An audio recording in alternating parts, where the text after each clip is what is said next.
Weight loss பண்ணுறதுக்காக நம்ம வந்து இதுதான் சாப்பிடணும் அதுதான் சாப்பிடணும்னு சொல்லிட்டு சில ரெஸ்ட்ரிக்ஷன்ஸ்லாம் வச்சு சாப்பிட்டுட்ருப்போம். நம்ம வீட்டில் இருக்கவங்களும் அப்படி சாப்பிடணும்னு அவசியம் கிடையாது இல்லையா? அவங்க வந்து பார்த்திங்கன்னா அவங்களுக்கு பிடிச்ச விஷயங்கள் எல்லாமே வந்து சாப்பிட்ணும். ஸோ அதனால தான் நான் எப்போவுமே எனக்கானதை நான் வந்து எடுத்துப்பேன். அவங்களுக்கு வந்து கரெக்டாக நான் வந்து செஞ்சுடுவேன். எதுக்காக அப்படி சொல்கிறேன்னா, அதை பார்த்தோன்னே கிரேவிங்ஸ் வரும் சிஸ்டர் அப்படிலாம் நிறைய பேர் சொல்கிறீங்க. கண்டிப்பாக அது வந்து கிடையாதுங்க. நம்ம வந்து மன வலிமையோடு எதுவுமே செய்யும்போது நம்மளை மீறி எதுவுமே நடக்க போகிறதில்ல.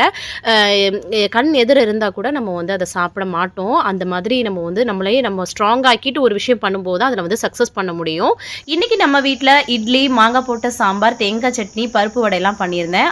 ஆஃபீஸ்க்கும் அதை தான் லஞ்ச் பாக்ஸ்க்கு வந்து கொடுத்து விட்டுருந்தேன். வீட்டில் எல்லாருமே பிரேக்ஃபாஸ்ட் வந்து சூப்பராக சாப்பிட்டாங்க. நம்ம சேனலில் 30 days வெயிட் லாஸ் சேலஞ்ச் வந்து போயிட்டு இருக்குது. அதோட லிங்க் மேலே கொடுக்குறேன், செக் அவுட் பண்ணி பாருங்கள். இதுவே இன்ஸ்டாகிராமில் பார்க்குறீங்கன்னா பயோலையும் ஸ்டோரியில் லிங்க் இருக்குது. வெயிட் லாஸ்க்கு வந்து வடை வந்து பண்ணியிருந்தேன் எனக்கு. அது எல்லாமே அதில் வந்து ஷேர் பண்ணியிருக்கேன். ஸோ மிஸ் பண்ணாமல் பாருங்கள். தேங்க்ஸ் ஃபார் வாட்சிங் ஃப்ரெண்ட்ஸ். பாய்.